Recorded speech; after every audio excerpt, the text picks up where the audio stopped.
Pada kesempatan kali ini saya akan membagikan 5 kartu yang saya gunakan secara rutin beberapa bulan terakhir. Jadi ini update dari bulan November 2025.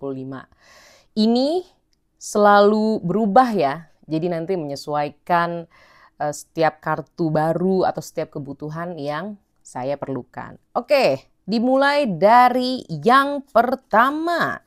Yang pertama, sekarang saya akhirnya punya BCA KrisFlyer. Lumayan lah ya. Ini masih yang Visa Signature. Nah, ini saya gunakan untuk mayoritas transaksi saya.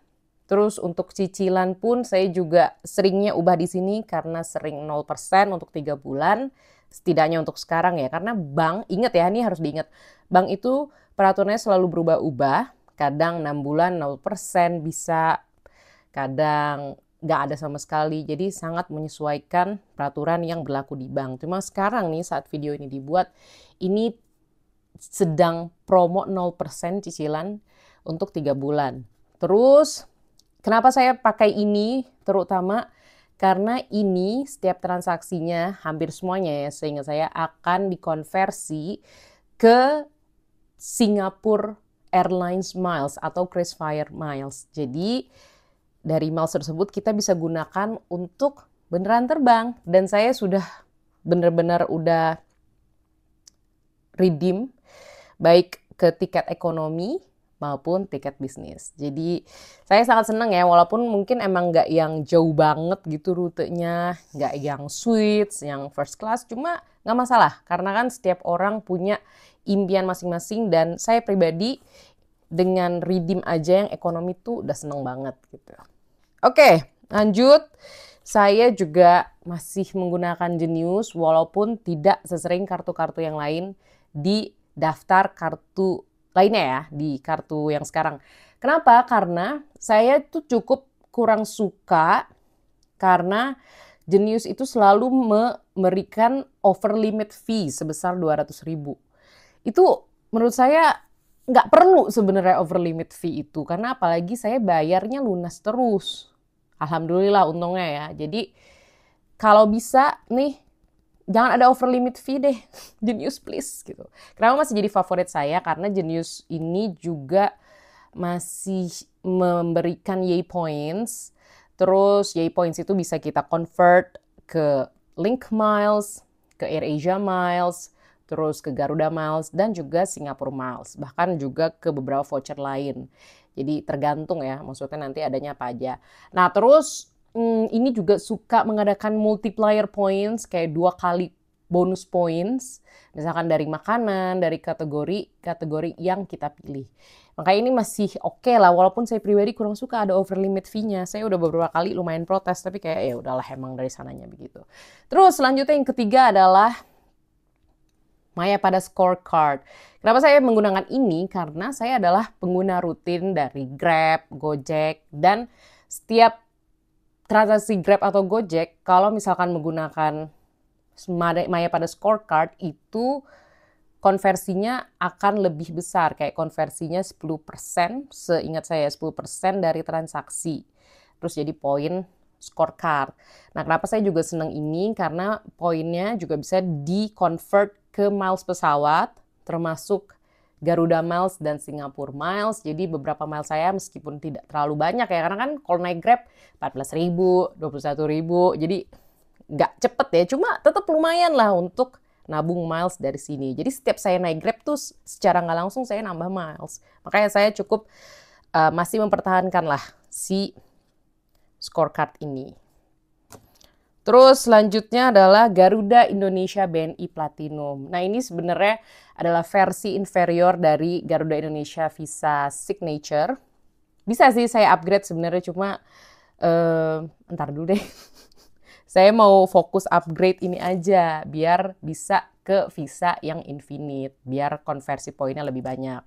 Nah ini juga ya walaupun konversinya nggak sebesar yang Visa Signature Garuda, tetap lumayan lah karena saya udah pernah redeem juga untuk flight ekonomi Meskipun emang belum terbang, karena terbangnya masih Desember. Dan seperti logonya ya, ini co-branding dengan Garuda Indonesia. Jadi setiap miles dari transaksi ini bisa mendapatkan Garuda Miles. Dan kenapa saya senang juga ini, karena bisa transaksi 0% seperti ini, meskipun ada biaya adminnya sedikit gitu. Ya puluhan ribu lah, masih oke lah. Jadi buat modal saya jualan kartu, jadi saya juga jualan kartu guys. Kartu bola, itu lumayan banget lah gitu. Karena 0%. Sama juga dengan ini cicilannya. Oke, yang terakhir nih, ini termasuk tambahan yang cukup baru ya. Kayaknya nggak ada deh di beberapa video sebelumnya. Yaitu kartu CIMB Niaga All ALL, Accor Life Limitless. Nah, ini adalah kartu dari CIMB Niaga dan ini yang Mastercard. Karena yang lain-lain tuh tadi saya perlihatkan, yang saya sudah perlihatkan adalah Visa. Kenapa saya pilih ini? Simple banget karena ini co-branding dengan Accor.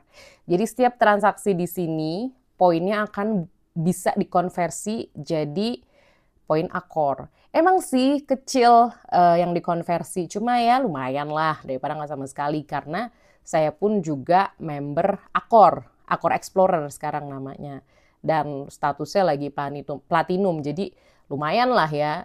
Terus dari sini sempet dapet poin yang cukup lumayan, dan poin tersebut bisa saya gunakan untuk diskon ketika nginep di hotel Accor. Jadi not bad lah, karena kartu ini tuh lumayan konversinya kalau kita gunakan untuk bayar hotel-hotel Accor atau untuk makan di restoran Accor. Nah, saya pribadi setidaknya sampai sekarang ingin explore lebih per Accoran, makanya saya punya ini.